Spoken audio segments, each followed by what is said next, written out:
안녕하세요. 저는 40대 중반의 뜨개질하는 가정주부입니다. 평소 작업을 하며 즐겨 듣는 사연 열차에 제 사연이 소개된다고 하니 벌써부터 떨려오는데요. 큰 용기를 내어 사연을 보내니 잘 들어주셨으면 좋겠습니다. 그러면 뜸들이지 않고 시작해 볼게요. 저와 남편은 시댁에서 살고 있었어요. 부끄럽지만 저희가 모시고 산다는 것보단 저희가 얹혀 산다는 말이 맞는 상태였어요. 처음부터 저희가 시댁에 얹혀 산 것은 아니었어요. 신혼 때는 저희도 저희만의 보금자리가 있었고 저 역시 회사 생활을 하고 있었어요. 그런데 남편의 하던 가게가 점점 바빠져 일손이 필요해졌고 전 남편을 돕기 위해 회사를 그만두고 남편의 가게에서 일을 하게 되었어요. 하지만 그 바쁜 것도 잠시 갑작스럽게 코로나 시국이 시작되었고 다들 아시다시피 가게들은 하나둘씩 망해가기 시작했죠. 저희도 그 여파를 피해가지 못했고 결국 1년 가까이 적자를 내던 가게를 폐업하게 되었습니다. 생활고는 물론이고 그간 모았던 돈까지 다 까먹은 상태였던 터라 앞날이 막막했고 그런 저희에게 시어머니가 손을 내밀어 주어 시댁으로 들어가게 된 것이었죠. 두 사람 잘 듣거라. 살다 보면 이런 일도 있고 저런 일도 있는 거야. 그러니까 너무 낙담하지 말고 우리 집에서 지내면서 천천히 다음을 기약해보자꾸나. 어머니, 감사해요. 제가 더 열심히 살아볼게요. 어머님, 저도 정말 감사해요. 시아버지가 돌아가시고 시어머니 혼자 있던 터라 시어머니는 오히려 저희의 합가를 반겨주는 눈치였고 그렇게 저의 시댁살이가 시작되었어요. 남편은 그날부터 닥치는 대로 일을 하기 시작했습니다. 배달, 일용직, 택배까지 할 수 있는 일은 그게 뭐든 하루도 쉬지 않고 일을 하며 다시 일어서기 위해 부단히 노력했고 저 역시 뭐라도 할 수 있는 일을 찾고 있었어요. 모든 것이 희망적이지 않은 상황에도 힘이 되었던 것은 시어머니의 보살핌과 응원을 받았다는 것이었는데 그마저도 대기업을 다니던 서방님이 결혼하며 바뀌어가기 시작했어요. 동서는 꽤 부유한 집안에서 자란 자영업을 하는 사람이었는데요. 코로나의 직격탄을 맞아 폐업까지 하게 된 저희와는 달리 동서는 친정 도움을 받아 그 위기를 무사히 넘겼다고 하더군요. 동서는 살면서 고생이란 해보지 않은 사람처럼 맑고 눈치라곤 전혀 보지 않는 사람이었는데 그런 동서의 태도에 어이가 없었던 적이 한두 번이 아니었습니다.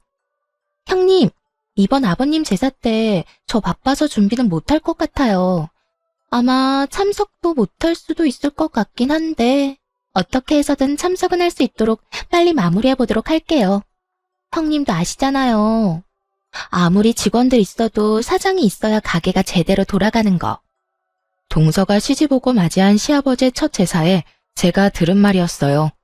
그것도 온 식구들이 다 듣는 곳에서 저렇듯 통보하듯 저에게 말하더라고요. 예의상이라도 죄송하다는 말 한마디 정도는 할 법도 한데 동서는 저에게 조금의 미안한 기색도 없어 보이더라고요. 여기까지만 해도 어이가 없는데 더 기가 막힌 건 시어머니의 반응이었어요. 들어보니 일리 있는 말이구나. 둘째는 제사 때 시간 맞춰 참석만 하려무나. 준비는 첫째가 다 하면 되니 그런 걱정은 하지 말고 말이야. 이 말을 듣는 제가 왜 기가 막힌 줄 아세요? 동서가 온갖 일을 저에게 다 떠넘겨서가 아닙니다. 물론 동서의 태도도 어이가 없고 기가 막혔지만 제가 정말 기가 막혔던 건 시어머니의 달라도 너무 다른 태도 때문이었어요. 다른 건 몰라도 시아버지의 제사만큼은 유난히 정성을 쏟았던 시어머니는 제가 시집을 오고 맞이한 시아버지의 첫 제삿날 이런 말을 했었어요. 요즘 너랑 네 남편이랑 하는 가게 바쁜 거 다 안다. 손님이 많아서 알바생을 더 늘린다는 이야기도 들었고 그래도 말이다. 시집오고 처음으로 모시는 네 시아버님 제사인데 네가 와서 하나부터 10까지 준비해야 하지 않겠어? 가게 때문에 신경 쓰이면 가게 문을 하루 닫더라도 꼭 네가 와서 다 준비하거라. 저에겐 이렇게까지 말한 시어머니가 동서에겐 저리도 너그러운 말들을 하고 있으니 제가 기가 막히고도 남지 않겠어요? 그리고 그 뒤로 이어진 두 사람의 대화는 저를 깔보고 있는 동서의 마음을 확신하게 해주었어요. 그런데 요즘도 그렇게 바쁘니? 뉴스 보니 자영업하는 사람들 너도 나도 곡소리 난다고 하던데 너는 그렇지 않아? 네, 저는 나름대로 잘 되고 있어요. 제가 열심히 하는 것도 있긴 하지만 어려울 땐 친정에서 도움을 주시기도 해서 큰 어려움 없이 잘 헤쳐나가고 있어요. 형님 친정도 형평만 좀 좋았다면 그렇게 망하는 일은 없었을 텐데. 아, 그러니까 형님네가 가난하다는 말이 아니라 가게 망하고 시댁에 얹혀 사는 게 안타깝고 속상해서 하는 말이니 너무 기분 나빠하지 마세요, 형님. 이 말을 도대체 어떻게 들으면 기분 나쁘지 않게 들을 수 있는 걸까요? 한동안은 이런 동서의 화법 때문에 마음고생을 참 많이 했습니다. 매번 사람 기분은 상할 대로 다 상하게 만들어 놓고 마지막엔 꼭 제 생각을 해서 그랬다고 하니까요. 하지만 당하는 것도 한두 번이지 가끔 만나는 동서에게 딱 1년 당하고 나니 저도 가만히 당하고만 있을 순 없더라고요. 제가 돈이 없지 자존심이 없는 건 아니었으니까요. 다시 돌아온 시아버지의 제사. 동서는 마찬가지로 참석만 하겠다고 저에게 말을 꺼내왔고 전 시어머니가 또다시 그런 동서를 두둔하고 나서기 전에 재빠르게 동서에게 말을 꺼내기 시작했어요. 네, 조금 바쁘긴 해요. 알바생이 자꾸 바뀌어서 믿고 맡길 수도 없긴 하고요. 아, 그래? 하긴 그렇긴 하겠다. 동선의 가게가 손님은 없어서 일하기는 편한데 사장 성격이 지랄이라서 알바생들이 버티기 힘들다고 소문났더라고. 아, 지랄이라는 말은 내가 아니라 동선에서 알바했던 애들이 알바 후기에 남긴 말 그대로 쓴 거니까 오해하지 마. 시어머니는 제가 집에서 온 집안일을 다 하길 바라면서도 돈은 벌어오길 바랬고 제 경력에 재택근무로 할 수 있는 일은 없었기에 여기저기 일을 알아보고 있었죠. 그러던 중 알바 후기를 보게 되었고 그곳에서 동서의 가게가 알바생들 사이에선 악명 높은 곳이란 걸 알게 되었죠.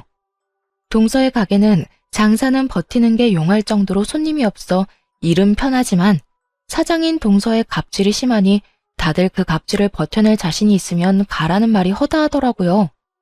거기에다 마감 시간이 10시인데 6시 이후엔 사장이 오는 일이 거의 없어 마감조 자리가 치열하다는 사실도 알 수 있었고요. 제가 굳이 이런 이야기를 꺼낸 이유를 아시겠나요? 동서는 이때껏 늦은 시간까지 가게엔 있지도 않으면서 가게 핑계를 대며 제사엔 참석도 하지 않았던 것이었어요. 그게 무슨 우리 가게에서 일했던 애들이 그런 말을 했단 말이에요? 사거리 모퉁이의 땡땡 가게가 동서 가게밖에 더 있어? 내가 요즘 소일거리라도 있을까 해서 여기저기 둘러보고 있는데 거기에 알바 경험담으로 동선의 가게가 아주 유명하더라고. 어떤 날은 손님보다 알바생이 더 많은 날도 있다며? 동서는 좋겠다. 그런 식으로 가게 운영하면 무조건 마이너스일 텐데 그래도 형편 좋은 친정에서 다 해결해 주실 거 아니야. 아, 서방님도 도와주시려나? 돈 관리는 동서가 한다고 했었지? 적금은 들고 있어? 매번 올 때마다 가방이 바뀌는 것 같던데. 동서 가게는 매달 적자인데 동서가 번 돈으로 사는 건 아닐 테고 설마 서방님 돈은 다 동서 사치하는 데 쓰는 건 아니지? 제 말에 시어머니는 눈을 부라리며 동서를 노려봤고 동서는 최선을 다해서 부인하고 나서더군요. 아니에요. 그건 다 시집 오기 전부터 소장하고 있던 거라고요. 딱 보면 알 거 아니에요. 신상도 아니고 전부 몇 년씩 된 건데. 하긴 형님이 뭐 아시긴 하겠어요? 동서야말로 급하다고 아무 말이나 막 하는 거 아니야? 오래된 백이라도 웃돈을 더 주고서라도 사들이는 라인도 있잖아. 오늘 동서가 가지고 온 가방처럼 말이야. 내가 아무리 명품 이런 거 모른다고 해도 그 정도는 알아, 동서. 그런가요? 저는 워낙 예전에 사서 몰랐네요. 하여튼 저 이번에도 형님 못 도와드릴 것 같으니까 그런 줄 알고 형님이 매번 그렇듯 고생 좀 해주세요. 대신 제가 봉투는 두둑하게 챙겨드릴게요. 봉투? 그래, 좋지.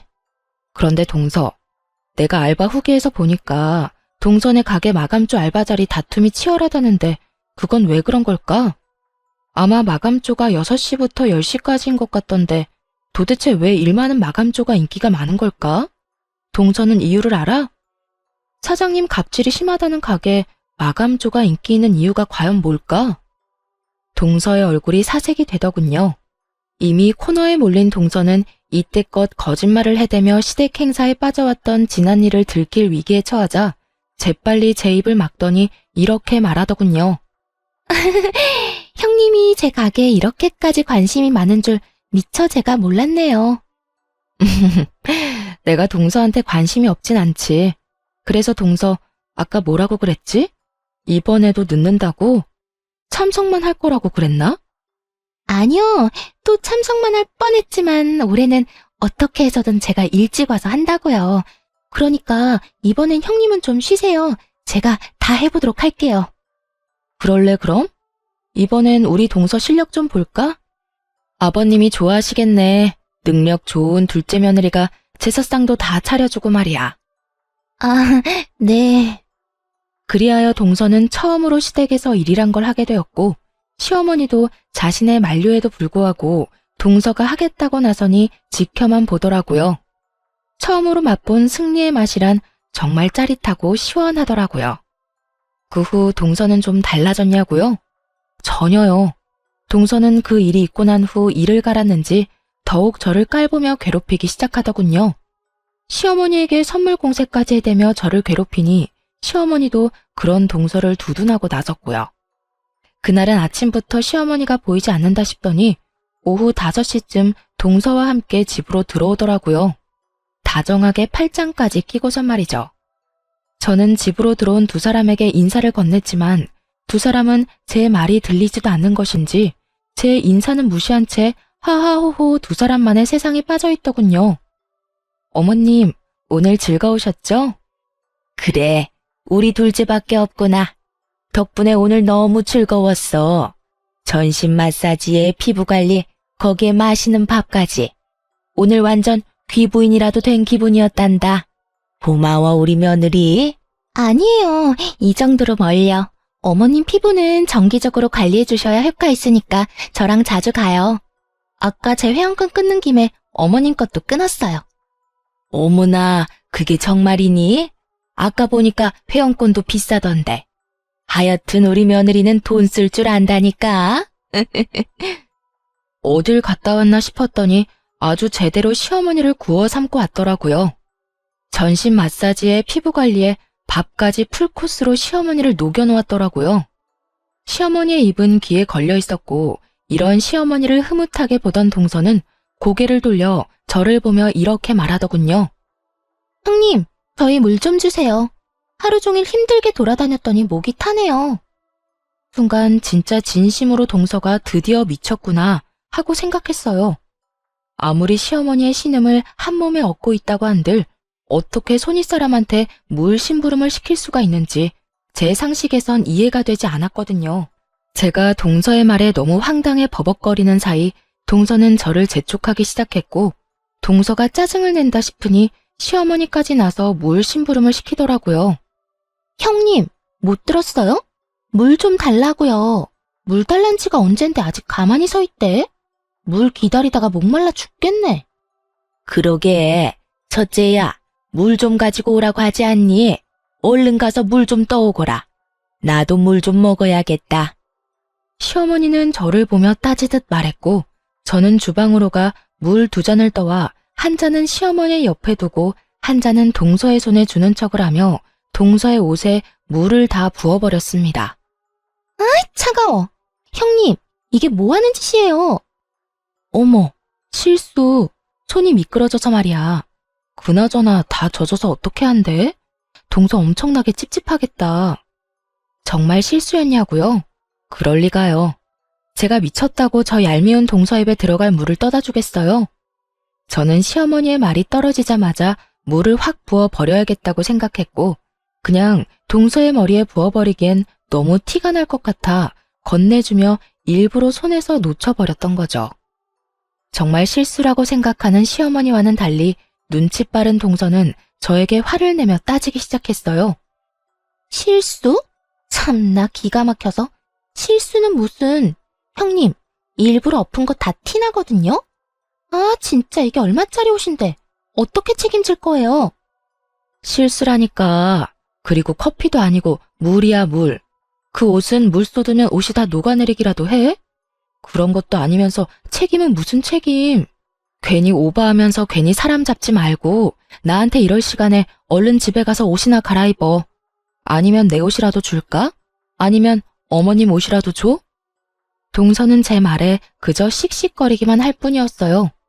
평소 온몸에 명품을 감고 사는 동서인데 제 옷이나 시어머니 옷을 입고 싶지는 않았을 것이고 그저 씩씩거리던 동서는 젖은 채로 집에 간다며 신경질적으로 시댁을 나서더군요.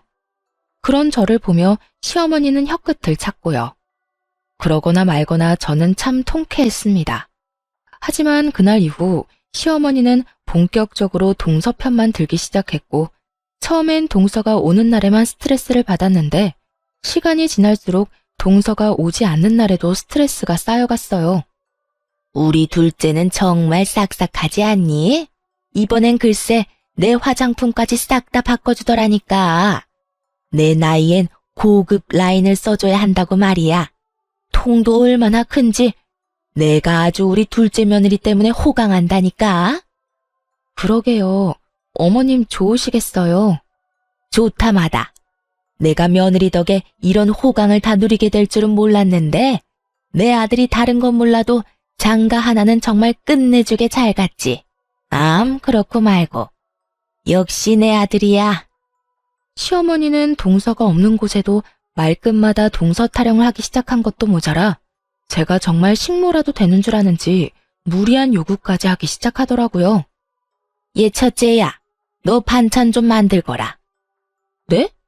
냉장고에 어제 만든 반찬 많은데 혹시 드시고 싶으신 게 있으세요? 아니, 반찬 좀 해서 둘째네 가져다 주려고 그러지. 그저께 만났는데 소갈비찜 먹고 싶다고 하더라. 그러니까 갈비찜은 꼭 하고 고기도 좋은 거 사서 해. 몇 푼 아낀다고 질 떨어지는 거 사지 말고. 그거랑 밑반찬 한 5가지 하면 며칠은 먹지 않겠어? 다 떨어질만 하면 또 해서 가져다 줘. 해도 너무한다 싶었어요. 부탁하는 것도 아닌 명령조로 말하다니.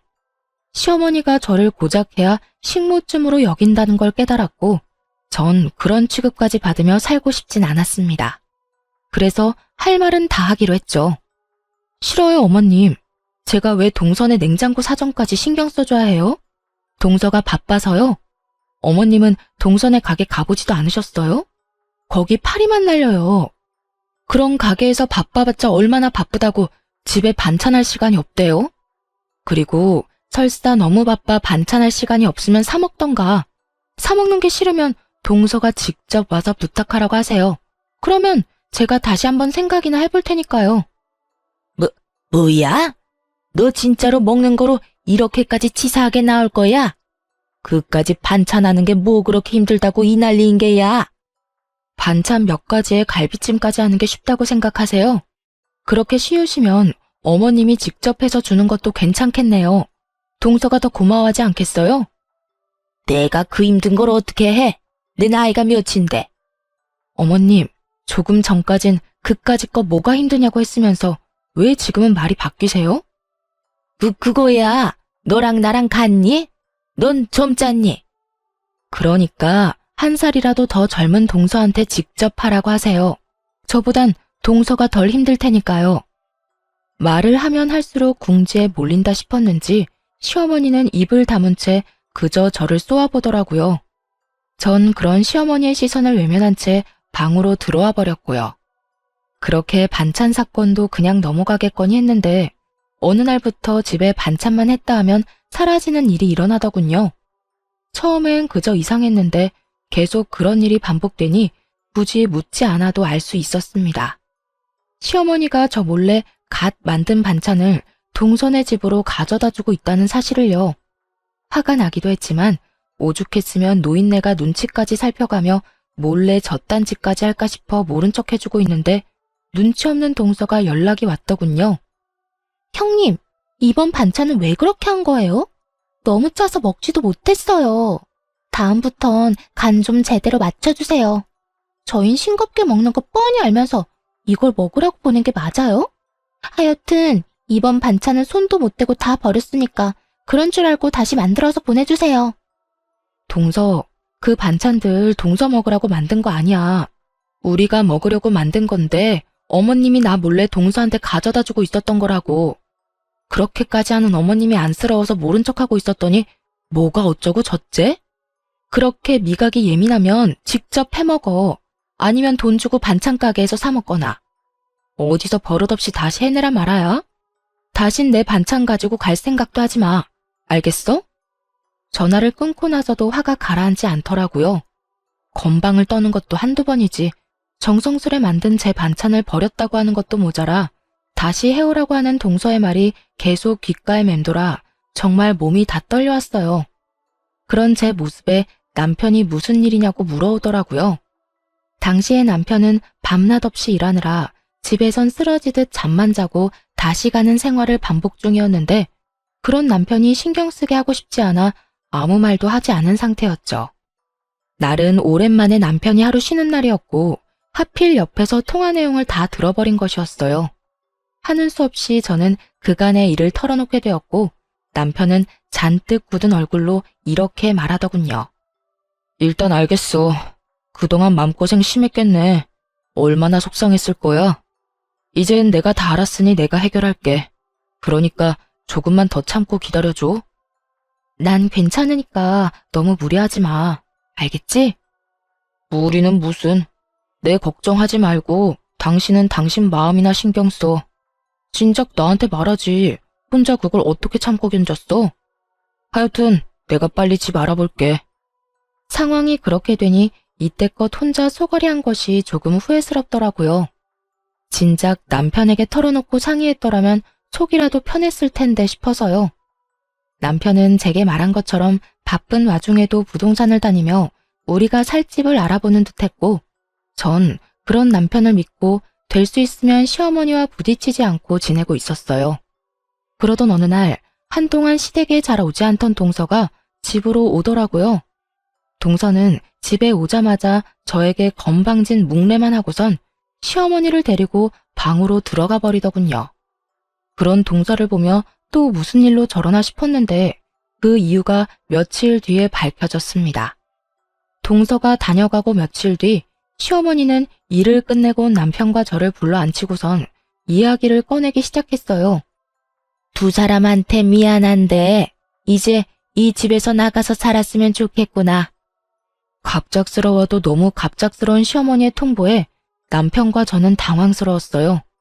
물론 저희도 분가를 위해 집을 알아보고 있긴 했었지만 이런 식으로 갑자기 분가를 하게 될 거라고는 생각하지 못했던 터라 더욱 그랬죠. 남편은 최대한 진정시킨 목소리로 시어머니에게 물었어요. 네, 일단 그렇게 할게요. 그런데 왜 이렇게 갑자기 그런 말씀을 하시는 거예요? 혹시 무슨 일 있었어요?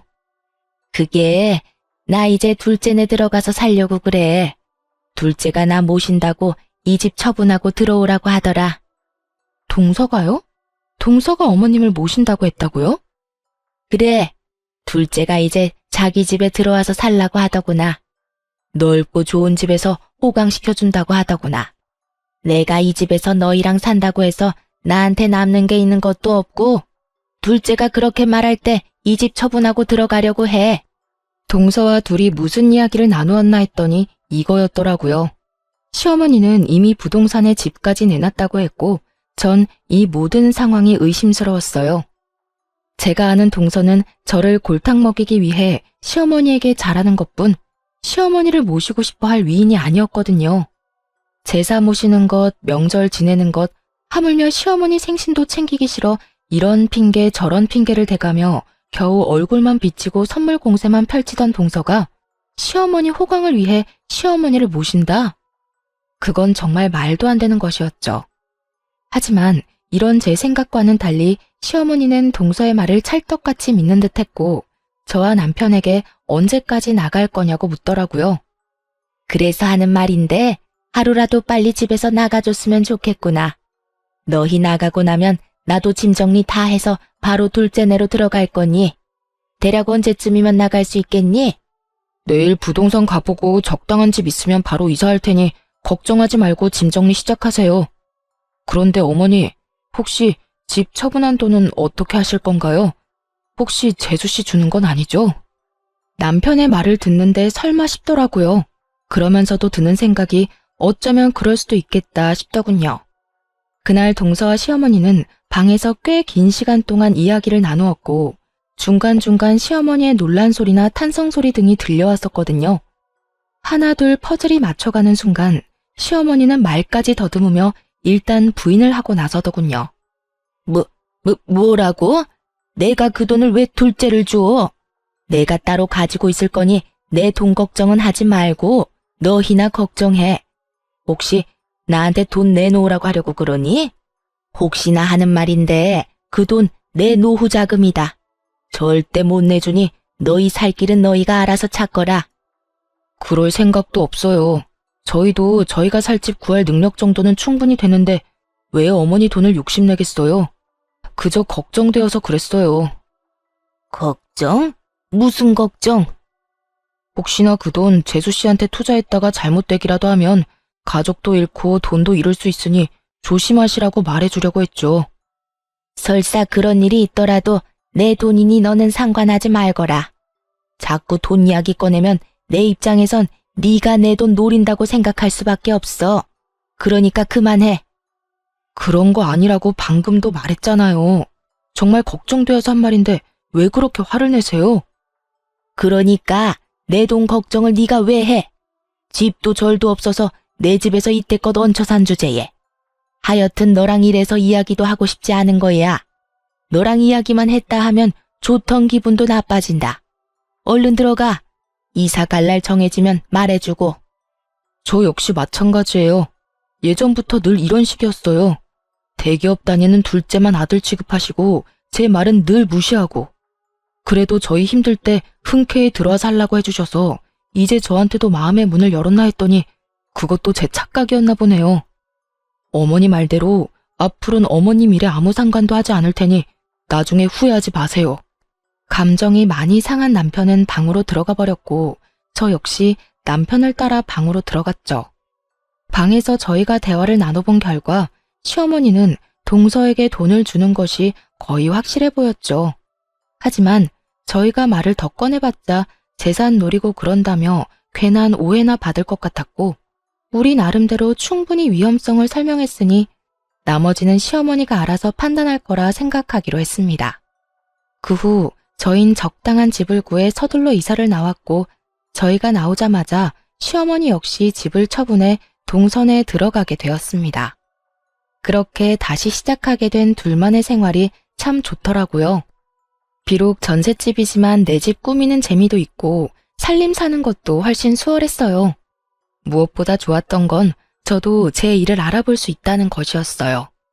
이제 그저 집에서 시어머니의 뒷바라지만 할 일도 없고 대출을 내고 전세로 얻은 집이라 남편의 짐을 덜어주기 위해 저도 일을 구해보기로 한 것이었죠. 하지만 제 의지와는 달리 현실은 냉정했어요. 오랜 경력 단절에 언제 임산부가 되어버릴지 모르는 기혼자의 취업은 생각보다 더 쉽지 않았고 운이 좋게 면접까지 가게 되더라도 떨어지기 일쑤였어요. 그러는 와중 시어머니에게서 연락이 와 동서내로 좀 오라고 했고 마침 남편도 쉬던 터라 함께 동서내로 가게 되었습니다. 어머님, 저희 왔어요. 동서, 우리 왔어. 응, 왔니? 형님 왔어요? 편한데 앉으세요. 동서와 시어머니는 소파에 편히 앉아 있더라고요. 저희가 왔는데도 불구하고 시어머니는 물론이고 동서까지 엉덩이 한 번을 떼지 않더라고요. 저희는 동서의 말대로 보이는 곳에 자리를 잡고 앉으려고 했고 그 순간 저를 향해 손을 뻗은 시어머니가 이렇게 말하더군요. 앉긴 뭘 앉아? 너 청소 좀 해라. 너도 알다시피 내가 먼지에 예민하지 않니? 둘째가 요즘 가게가 바빠서 청소를 못해서 그런지 내가 요즘 컨디션이 너무 안 좋아. 처음엔 제가 무슨 말을 들은 건가 했어요. 아무리 동서에게 홀린 시어머니라도 이런 말까지 할 리가 없다고 제가 잘못 들었을 거라 생각했는데 그게 아니더군요. 네? 저더러 동선에 청소를 하란 말인가요? 그래. 그러면 여기 또 누가 있니? 둘째는 이때까지 일하다가 왔는데 또 집안일을 하리? 넌 집에서 아무것도 하는 것 없이 노니까 힘이 남아돌 것 아니니? 그리고 너 청소 깨끗하게 잘하잖아. 그렇게 서 있지 말고 얼른 청소 좀 해. 이건 해도 해도 너무하는 행동이다 싶었어요. 제가 시어머니와 함께 살 때는 시어머니 집을 청소하는 것이야 당연하지만 시어머니가 산다고 해서 제가 동서 집을 청소하는 건 당연한 것이 아니잖아요. 하지만 시어머니는 당연하다는 듯 저에게 집안일을 시키고 있었고 전 그런 시어머니에게 싫다고 하며 따지고 들었어요. 싫어요. 여기 동서 집인데 제가 왜 청소해야 해요? 제가 힘이 남아 돈다고요? 제가 청소를 잘해서 그렇다고요? 어머님, 제가 설사 힘이 남아 돌고 청소를 엄청나게 잘한다고 해도 동서 집은 절대로 청소할 맘 없으니까 정 집이 더러워서 힘들면 돈 주고 청소업체 부르세요. 동서, 돈도 많은데 청소업체 좀 불러드려. 괜히 이딴 일로 사람 오라가라 하지 말고. 동서도 참 생각이 없다. 어머님이 이런 말도 안 되는 생각으로 날 부르는 거 알았으면 동서라도 말렸어야지 뭐 했어? 아님 동서가 부추겼어? 형님은 오라고 하면 올 테니까 오거든 청소나 시키세요. 하고 동서가 부추겼냐고. 저는 한 번에 두 사람에게 질책을 쏟아냈고 동서는 전곡을 찔려 얼굴만 붉힌 채 아무 말도 하지 못하고 있었고 시어머니가 나서 저에게 화를 내더군요. 너 무슨 말을 그따위로 하는 거야? 왜 꾸준 둘째를 잡아? 내가 불렀고 나 혼자 청소시킨 거니 둘째한테 뭐라고 하지 마라. 그리고 시부모 있는 집이 시댁인 거지 어딘 내 앞에서 훈육질이야?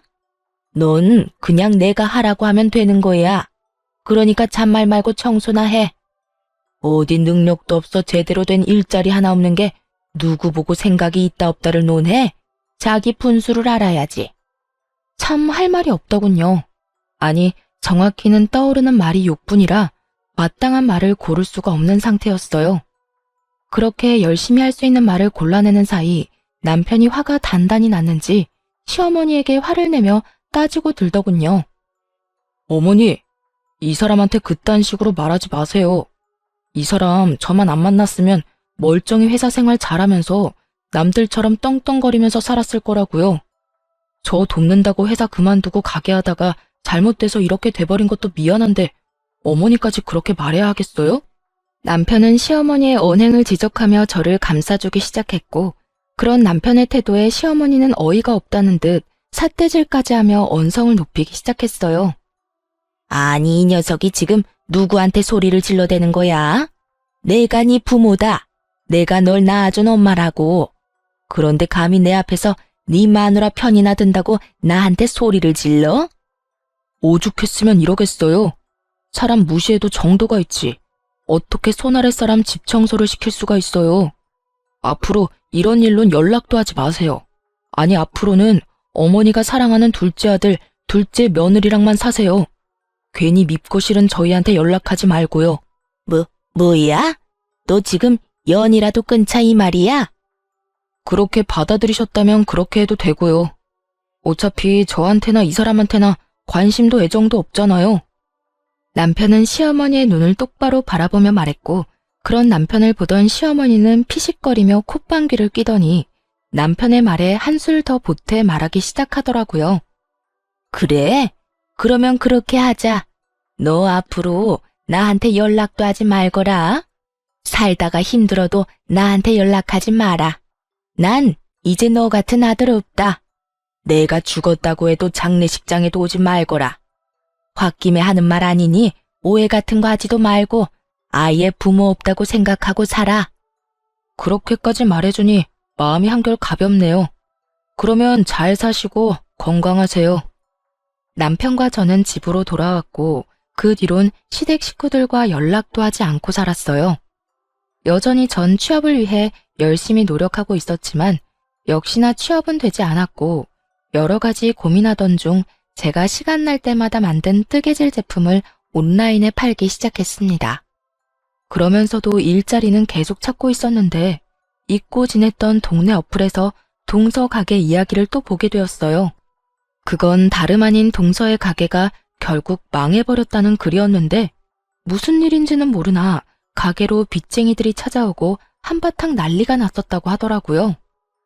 여보, 동서 가게 망했나 봐. 나 요즘 일자리 찾아본다고 어플 찾아보는데 거기에 알바 후기가 있거든? 거기에 동서 가게에서 일하던 직원이 후기 썼는데 거기 망해서 빚쟁이들까지 찾아왔다나 봐. 이게 다 무슨 일이야? 그러게. 빚쟁이까지 왔다는 거 보면 상황이 심각하다는 건데 어쩌다 그렇게까지 된 거지? 그러니까 어머님 돈도 동서 다 줬을 텐데 그 돈도 다 날린 거 아니야? 동서네는 그렇다 쳐도 어머님은 어떻게 해?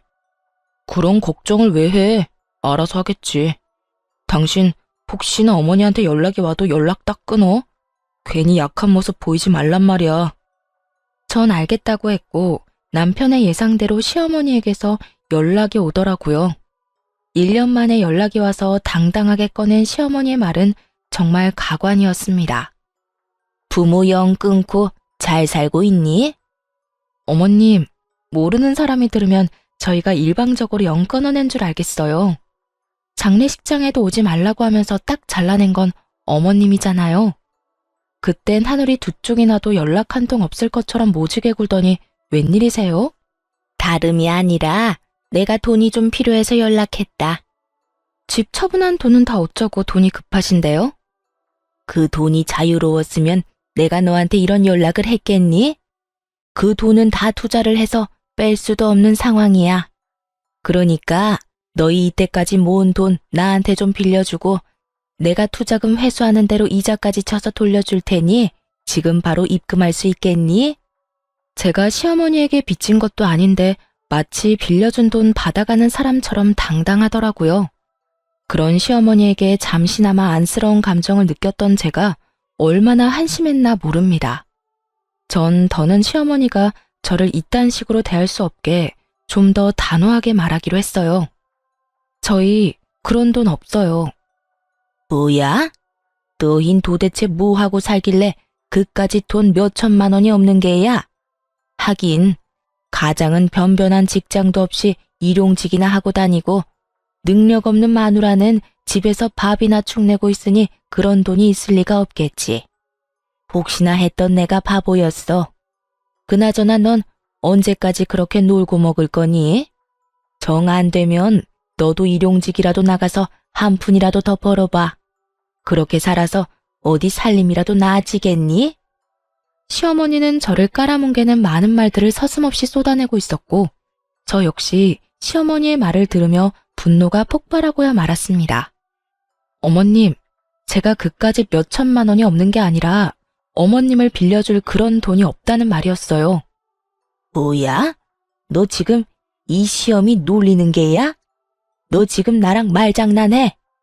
제가 왜 어머님이랑 장난 같은 걸 하겠어요. 시간 남아도는 것도 아닌데요. 그리고 저요, 어머님 돈 동서한테 다 넘긴 거 알고 있어요. 거기에다 그 돈까지 투자한 동서 가게 확 망해버린 것도 알고 있고요. 시어머니는 당황하기는커녕 더욱 당당하게 돈을 요구하더라고요. 차라리 제가 다 알았다는 것이 다행이라는 듯이 말이죠. 그래? 다 안다니 이야기가 더 쉽겠네. 오히려 더 잘 됐어. 너도 알다시피 둘째내가 요즘 좀 어렵다. 그래서 나도 어려워졌고. 부모가 이렇게 힘든 상황이면 자식인 너희가 날 도와야 하지 않겠니? 다른 때는 몰라도 힘들 때 가족이 돕지 않으면 누가 도와주겠어? 너희 힘들 때도 내가 도와주지 않았니?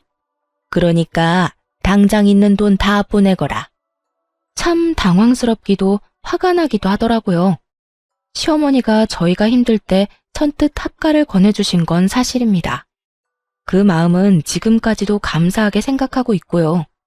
그런데 저희는 그 힘든 형편에도 시어머니가 원하던 과한 월세와 함께 두 사람 몫의 생활비까지 다 들이며 살았어요.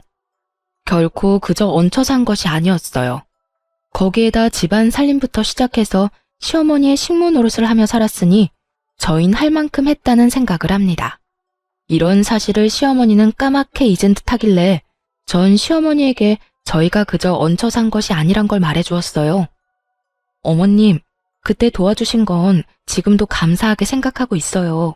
그런데 어머님, 저희 매달 월세 생활비도 빠지지 않고 드렸고 지난 몇 년 동안 제가 그 집에서 식모살이 한 것만으로도 은혜는 다 갚았다고 생각해요.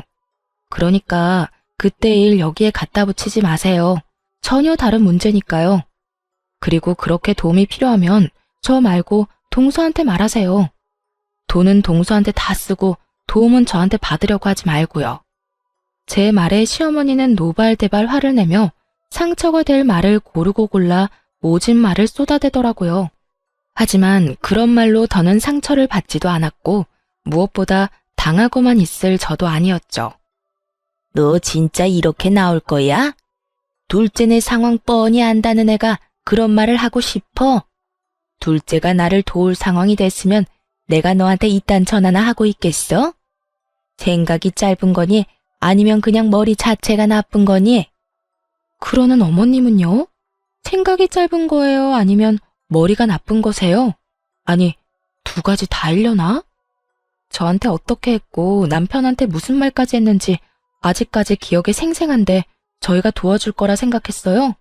이렇게 저한테 전화해서 화내도 제 주머니에서 10원 한 푼 나오지 않을 테니까 그런 줄 알고 다신 연락하지 마세요. 전 그대로 전화를 끊어버렸고 시어머니의 전화를 받지 않았어요. 알아보니 동서의 친정이 망해버렸다고 하더라고요. 동서가 시어머니를 자신의 집으로 데리고 갈 땐 이미 친정은 망해가고 있었고 동서는 다들 예상하다시피 시어머니의 재산을 탐내고 데리고 간 것이 맞았단 것이었죠. 동서의 술수에 속아 넘어간 시어머니는 집을 처분한 돈뿐만 아니라 품고 있던 돈까지 다 동서에게 넘겨버렸고 그 돈으로 동서는 가게에서 나는 적자를 막았던 것이었고요.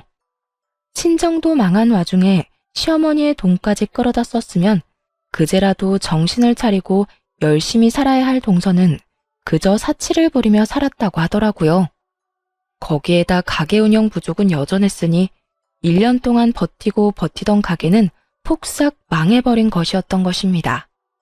시어머니가 제게 연락을 해 돈을 빌려달라 했을 땐 이미 동서 내외는 이혼 소송 중이었고 시어머니는 그 집에서 쫓겨나 혼자 월세살이를 할 때라는 걸 알 수 있었어요.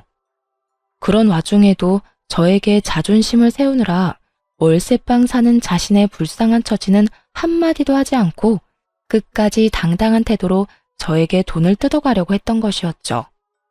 애초에 갚을 마음도 능력도 되지 않으면서 말이죠.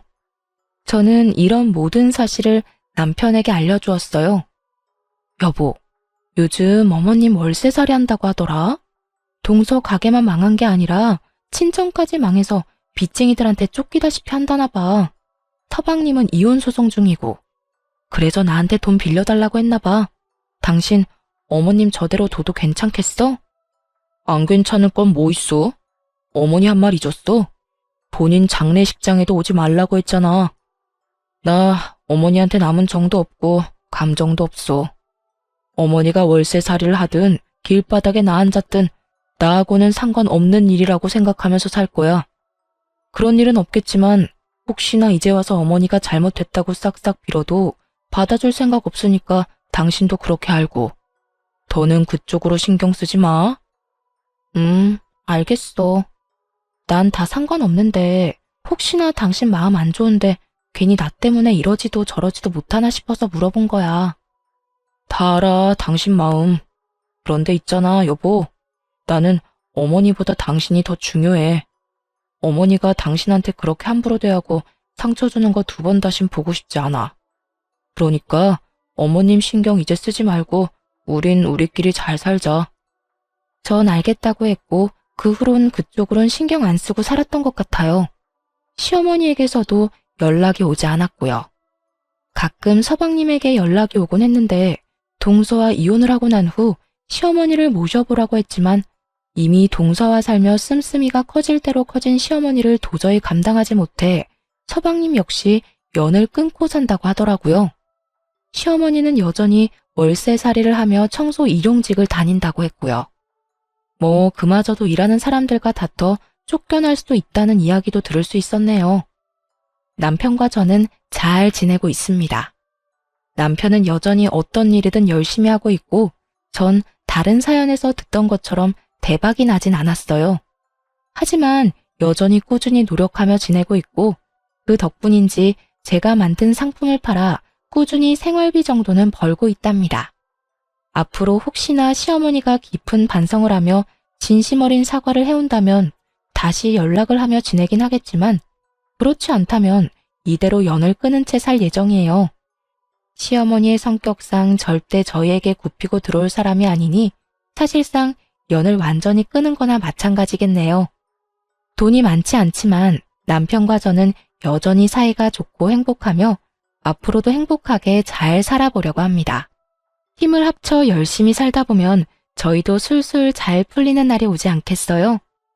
이로써 저의 사연도 끝이 났습니다.